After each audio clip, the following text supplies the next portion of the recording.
আপনি কি বিশ্বাস করবেন? একটি ভুল সেলাই বদলে দিতে পারে পুরো বাজারের ট্রেন্ড। হ্যাঁ, ঠিক এমনটাই ঘটেছে চীনে।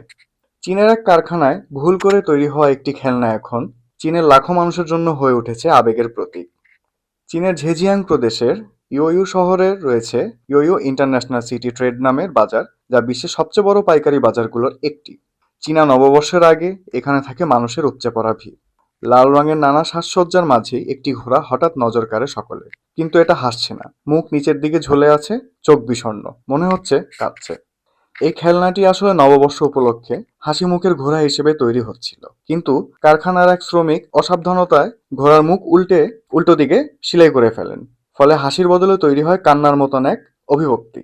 দোকান মালিক ঝাং হুচিং প্রথমে খেলনাটি দেখে অবাক হয়ে যান। তিনি বলেন, সত্যি বলতে এটা আমাদের কাছে সুন্দর লাগেনি। তিনি এমনকি ক্রেতাদের টাকা ফেরত দেওয়ার প্রস্তাবও দিয়েছিলেন, কিন্তু আশ্চর্যের বিষয়, একজন ক্রেতাও খেলনাটি ফেরত দিতে দেননি।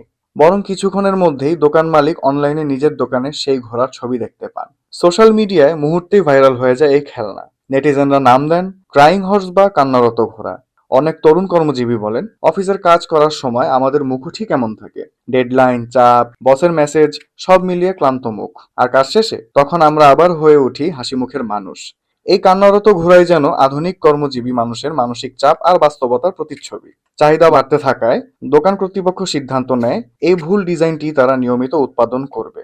যে খেলনাকে একসময় ত্রুটি মনে করা হচ্ছিল, সেটাই হয়ে উঠেছে বেশি বিক্রি হওয়া পণ্য। কখনো কখনো ভুল থেকেই জন্ম নেয় সবচেয়ে বড় ট্রেন্ড। চীনা রাশিচক্রের ঘোড়ার বছরে এই কান্নারত ঘোড়াই এখন সবচেয়ে আলোচিত খেলনা চীনে।